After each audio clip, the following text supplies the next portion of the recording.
कहानी उन आम घरों की है जहां खाने वाले तो कई, लेकिन कमाने वाला एक मर्द ही होता है। बावजूद इसके उससे उम्मीदें कम नहीं होती। देखिए जी, सामने वाले वर्मा जी कैसी अच्छी तरह से सफाई करते हैं छुट्टी वाले दिन अपने घर की, और एक आप हैं। अरे यार, उनके पास कार है, ऑफिस पास में है और हफ्ते में 2 दिन की छुट्टी होती है, तो फर्क तो पड़ता है ना। मेरी तो शादी ही गलत हो गई। अरे कोई मस्त लड़का मिलता, कमाता भी, घुमाता भी, घर के कामों में भी मदद करता, लेकिन नहीं जी, हमारे वाले को तो कमाने से फुर्सत ही नहीं, और कमाई भी ऐसी कि कोई जरूरत पूरी ही नहीं हो रही है। सुनील बेचारा शीना को देखकर सोचता है कि शीना सही कह रही है। देखने में सुंदर है, घर का सारा काम कर लेती है, उसे तो कोई भी अच्छा लड़का मिल सकता था। क्या सोच रहे हैं? भागने का इरादा तो नहीं है? अरे नहीं मेरी प्यारी बीवी, मैं तो नहीं, पर डर है कि तुम नहीं कहीं भाग जाओ मुझे छोड़कर।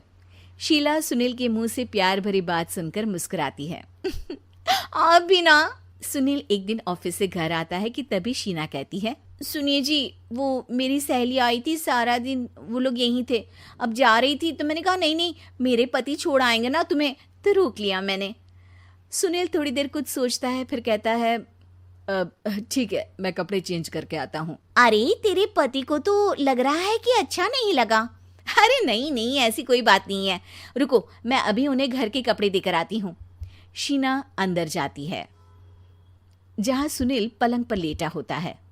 अरे क्या मजाक है, वो कह रही है कि आपने मुंह बना लिया। सही तो कह रही है, सुबह से अब ऑफिस से लौटा हूँ, एक कप चाय का तो पूछा नहीं, 20 किलोमीटर जाओ और आओ, और फिर कल उसी टाइम पर ऑफिस। अरे यार, मुझे गाड़ी चलानी आती ना तो बोलती भी नहीं आपको, और कौन सा रिक्शा खींच कर जाना है आपको। सुनील अब क्या बोलता। रात देर से आता है और सो जाता है। अगले दिन शरीर दर्द हो रहा है। अरे तो मत जाओ ना ऑफिस, चलते हैं ना मार्केट घूमने, फिर पिक्चर देखेंगे और रात में खाना खाकर घर वापस। सुनील जब सारे दिन की थकान वाला शेड्यूल सुनता है तो वो सीधे सीधे ऑफिस के लिए तैयार हो जाता है। अब आए दिन शीना की डिमांड बढ़ती ही चली जाती है और सुनील उसको पूरा भी करता। लेकिन एक दिन, ए जी, मेरा भाई आ रहा है, उसे 2 लाख रुपए की जरूरत है। हाँ तो मैं क्या करूं शीना, मेरे पास इतने रुपए नहीं है। हाँ हाँ पता है नहीं है, लेकिन किसी से लेकर तो दे सकते हो ना। अरे मैं किससे मांगू, मेरे तो जानने में भी कोई नहीं है जिसके पास इतनी बड़ी रकम हो। तभी वहां शीना का भाई शीनू आ जाता है। जीजा जी कैसे हैं आप? अब मैं ठीक हूँ शीनू, अचानक इतनी बड़ी रकम की जरूरत कैसे पड़ गई? अरे जीजा जी, वो बिजनेस शुरू किया ना, तो उसके लिए पैसे की ज़रूरत है। काफ़ी हो चुका है, थोड़ा पैसा बचता है तो मैंने सोचा आपसे ले लूं। अब देखो, मेरे ऑफिस में कुछ लोग हैं जिनकी सेविंग अच्छी है, मैं उन लोगों से बात करके देखता हूँ। सुनील ऑफिस से किसी से पैसे लेकर शीना को दे देता है। शीना वो पैसा भाई को दे देती है 2 महीने बाद। अरे यार शीना, वो ऑफिस वाला आदमी अपने पैसे मांग रहा है, कैसे दूं? अपने भाई से बोलो ना पैसे दे दे। अरे हाँ हाँ दे देगा, कहाँ भागा जा रहा है, आप उनको बोल दो कि दे देंगे। थोड़े दिन बाद, शीना, वो आदमी मुझसे आज भी पैसे मांग रहा था यार, मैं तंग आ गया हूँ।